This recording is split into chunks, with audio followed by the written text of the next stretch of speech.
Himachal Pradesh police के साथ मिलकर इस वर्ष पर्यावरण दिवस के साथ साथ चिट्टा मुक्त हिमाचल भी हमारा नारा है। तो हम ये हमारा संयुक्त प्रयास रहेगा। तो इसी कड़ी में इसमें हमने मैराथन का भी आयोजन किया है, और जो मैराथन में अवार्डीज होंगे उनको अवार्ड भी दिया जाएगा, जो फर्स्ट सेकंड थर्ड आएंगे डिफरेंट कैटेगरीज में।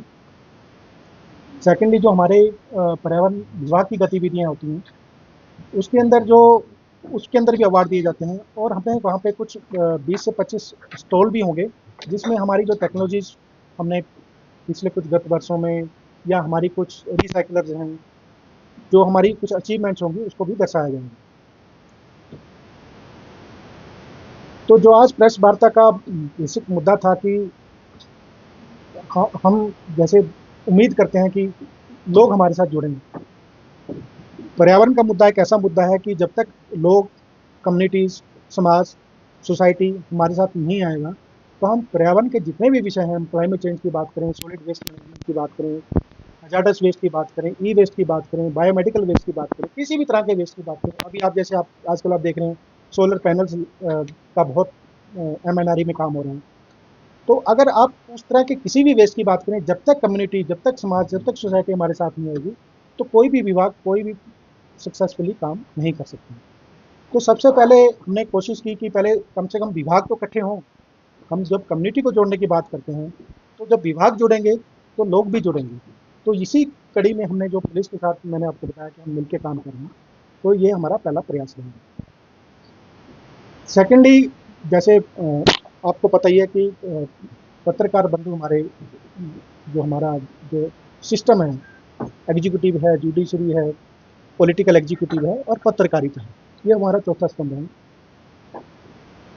तो कई बार हमें ऐसा लगता है कि मैं दिल्ली में रहा काफ़ी समय तक, तो जो पत्रकार बंधु थे हमारे अच्छे रिलेशन थे, मिलते रहते थे, कोई भी मुद्दा होता था तो बता देते थे। तो हमारा प्रयास ये है कि अगर आपके ध्यान में कोई ऐसी बात आती है तो आप हमारे ध्यान में ला सकते हैं, क्योंकि हमको मिलके काम करना है। ये नहीं कि कोई, अब आप अगर आप देखें तो अगर राउंड टेबल का मतलब क्या होता है कि हम सभी एक ही साइड में बैठे हुए टेबल पे, आप उस साइड नहीं हो, मैं इस साइड नहीं हूँ। कि अगर हम भी समाज के लिए काम करें, आपका भी दायित्व वही है कि आप भी समाज के लिए काम करें। अगर आपको कोई भी ऐसी बात लगती है कि कोई हो सकता है कि निश्चित किसी विभागों में चलता रहता है, तो कभी भी आपको लगे कि किसी स्तर पे कुछ ऐसा आपको लगता है कि कोई इम्प्रूवमेंट की जरूरत है, तो आई एम ऑलवेज वेलकम। मेरा रूम यहीं पुराने सचिवालय में है, तो आप कभी भी आपका स्वागत है। और किसी भी मुद्दे पे आपको चर्चा करनी हो, कोई फीडबैक लेनी है, तो क्योंकि मेरे पास सभी के पत्रकारों को बंधुओं के नंबर नहीं होते हैं, जैसे कुछ लोग करते रहते हैं, तो अगर आप मैसेज कर देंगे या मेरे लैंडलाइन पे कर देंगे, तो I will call you back जब भी मेरे पास समय है।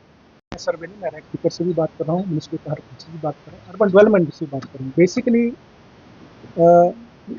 मैं फिर वही बारी बात दोहराऊंगा कि अगर जो घरों में होता है कूड़ा, गीला होता है और कूड़ा, और सूखा कूड़ा होता है, तो ये हमारा दायित्व है, जितने भी लोग हम यहाँ बैठे हैं, अगर हम खुद ही सोचें कि हमारा गीले कूड़े का डब्बा अलग हो, सूखे कूड़े का डब्बा अलग हो, तो उससे काफ़ी समस्या सोल्व हो जाएगी। सेकंड, मैं तो अगर आप स्वीपर से मैं बात करता रहता हूँ, अगर आप जो हमारे रेड पिकर्स हैं या डोर टू डोर कलेक्ट करते हैं,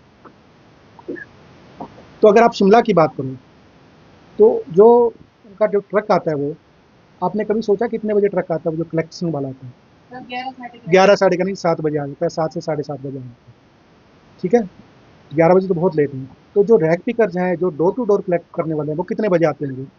5 बजे आ जाते हैं। तो अगर हम as a community, as a समाज में, फिर वही बात करें कि अगर हम अलग अलग करें, तो वो उसके अंदर 2 पार्टीशन होता है जब वो ट्रक में डालते हैं, तो वो हो सकता है। सेकेंडली, अगर आप इंदौर मॉडल को स्टडी करें, इंदौर में जो स्वच्छता में पूरे इंडिया में नंबर 1 पे है, उसका कारण क्या है? उसका कारण है हमारे जो सफाई कर्मचारी हैं, रैक पिकर्स हैं, उनका बहुत बड़ा योगदान है। तो अगर हम थोड़ा सा कंसिडरेट हो जाएं, अगर आप कभी सोचो कि जो रैक पिकर जाकर 5 बजे आता है, तो क्या खा के आया होगा सुबह में, खाली पेट आता है।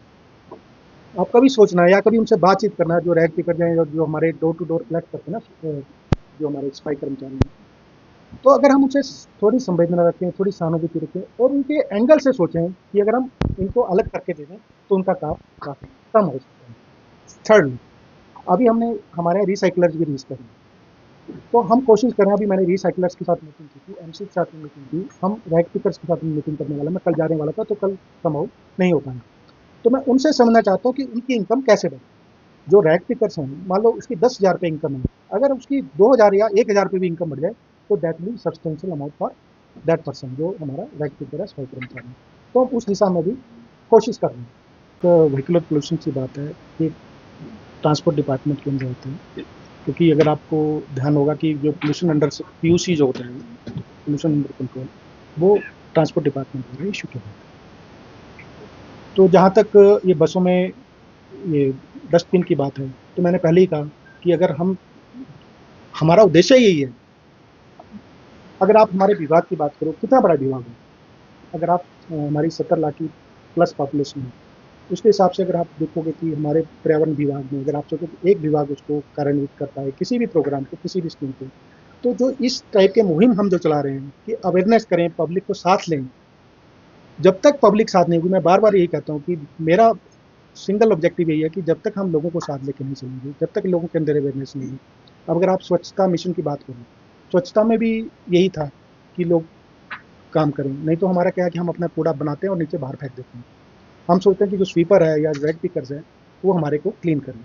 तो अगर हम सब लोग सामूहिक रूप से या व्यक्तिगत रूप से इसमें मुहिम में पार्टिसिपेट करेंगे, तो मेरे को लगता है कि बहुत अच्छे से मिलेगा। तो मेरे को ऐसा लगता नहीं कि कोई बहुत ज़्यादा हमारे, अगर आप, मैं तो दिल्ली में रह चुका हूँ, अगर आप दिल्ली से कंपैरिजन करोगे तो हिमाचल उस हिसाब से लाख दर्जे रहता है। तो हमें कोई ऐसा चिंता का विषय नहीं है। तो मैं आपको बताना चाहूँगा कि हमारे जितने भी पैरामीटर्स हैं, कभी कभी हो जाता है वो, कि मान लो बद्दी में होगा ये, और इंडस्ट्री, जहाँ पे इंडस्ट्री होगी वो थोड़ा बहुत होगा। अगर हमारी जैसे बद्दी में क्या कारण है कि एक सड़क का वो हमारा काम के लिए टेंडर नहीं है, अदरवाइज बहुत बाय एंड लार्ज हिमाचल की आबो हवा अच्छी है, इसलिए लोग आते हैं। अगर आबो हवा अच्छी ना हो, सर्दियों में मान लो धूप है, सर्दियों में लोग धूप सेकने आते हैं, गर्मियों में ठंड के कारण आते हैं। तो उस हिसाब से मेरे को लगा नहीं कोई हिमाचल में ऐसा कोई बहुत बड़ा इशू है, छोटे लोकलाइज इशू चलते रहते हैं। That I agree with you कि कहीं लोकलाइज, कहीं पोल्यूशन होगा, वो बहुत टेम्परेरी और बहुत छोटे समय के लिए होता है। कोई कंटिन्यूस मॉनिटरिंग सिस्टम लगा हुआ है हमारा, जो जितने भी सीमेंट प्लांट्स हैं, जो रेड कैटेगरी की इंडस्ट्रीज हैं, उनके लिए कंटिन्यूस मॉनिटरिंग सिस्टम है, एफ्लुएंट मॉनिटरिंग सिस्टम। तो अगर कहीं वायलेशन होगी तो उनको नोटिस इशू होता है, उनको फाइन। अगर कोई भी इंडस्ट्री होगी, किसी भी पर्टिकुलर इंडस्ट्री की बात नहीं कर रहा हूँ, हमारा पूरा प्रोसीजर सेट लेट डाउन है। तो अब हम कोशिश कर रहे हैं कि जो हमारी सैम्पलिंग है उसको थोड़ा बढ़ाएं, ताकि किसी भी तरह का कोई कंप्लेंट ना हो।